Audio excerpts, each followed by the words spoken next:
ડીસા તાલુકાના ધરપડા ગામમાં ચૈત્રી નવરાત્રિના પાવન પર્વમાં 9 દિવસ યજ્ઞ યોજાયો હતો। ગિરનારી બાપુના દેખરેખ હેઠળ આ 9 દિવસના યજ્ઞમાં 9 દિવસર ભોજન પ્રસાદ સાથે ધરપડા પ્રાથમિક શાળાના ભૂલકા તથા પેઠા પ્રાથમિક શાળાના બાળકોને પણ ભોજન પ્રસાદ કરાવેલ તથા આશડા પ્રાથમિક શાળાના બાળકોને પણ ભોજન પ્રસાદ કરાવેલ તથા ધરપડા ગ્રામજનોએ પણ પ્રસાદ લીધેલ। આ ચૈત્ર માસના નવરાત્રી દરમિયાન યજ્ઞમાં ધરપડા ગામના વડીલજનો યુવા મિત્રો તરફથી સાથ સહયોગથી આ યજ્ઞ યોજાયો હતો। ચૈત્ર સુદ નોમ એટલે આપણો માતા અને પિતાનો સંગમ દિવસ। ચૈત્ર સુદ નોમ એટલે રામચંદ્ર ભગવાનની જન્મતિથિ અને માતા દુર્ગાનો 9મો પાટોત્સવ।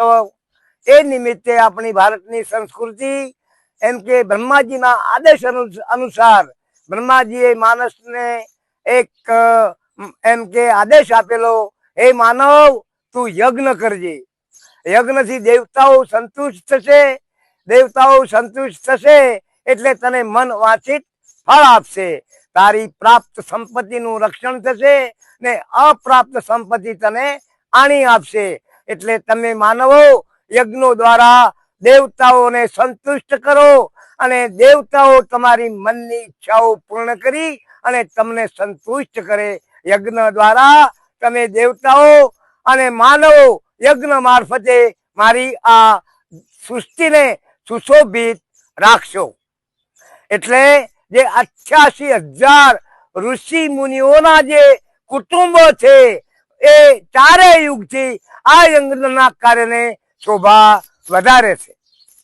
આ જે ઋષિ મુનિઓના સંતાનો એ મળીને આ ધરપડા ગામની ધરા ઉપર માતાજીના પ્રકટની અંદર ચૈત્ર સુદ એકમથી તમામ પ્રકારના ભેદ ભૂલીને, પોતાના કામો ભૂલીને, પોતાનું તન મન ધન નોછાવર કરી અને પોતાની નિશાળના પ્રાથમિક બાળકોને એકમ મંગળવારના દિવસે, ત્રીજના દિવસે સંપૂર્ણ દાળ ભાત શાક પૂરી ને લાડુનો પકવાન અહીંયા માતાજીના દર્શને કરાઈ, યજ્ઞના દર્શન કરાઈ અને પ્રેમથી બાળકોને જમાડ્યા।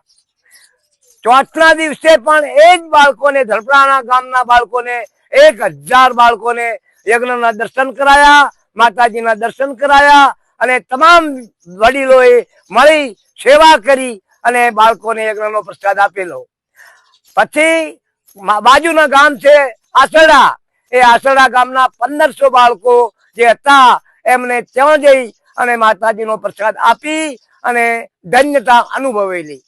એટલે ઇન્દ્ર રાજાનો પણ આદેશ છે, એ માનવ તું યજ્ઞ કર, યજ્ઞથી દેવતાઓ સંતુષ્ટ થશે અને એનાથી વૃષ્ટિ થશે, યજ્ઞથી વૃષ્ટિ થશે એટલે અન્ન થશે અને અન્ન થશે તો તમામ જીવ જંતુનું પોષણ થશે।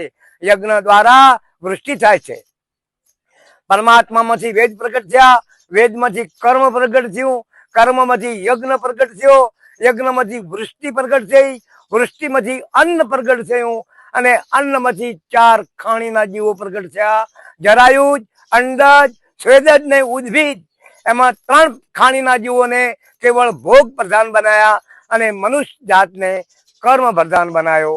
તો કર્મ પ્રધાન વિશ્વ કરણાખા, જાસો કિયા કર્મ તાસો ફલ ચાખા। જે આ માનવ ધર્મ, યજ્ઞ ધર્મ અને યજ્ઞના કાર્યમાં શોભા વધારે છે એની યજ્ઞ દેવતા તન મન ધનની એમ કે રક્ષા કરે છે। એટલે યજ્ઞ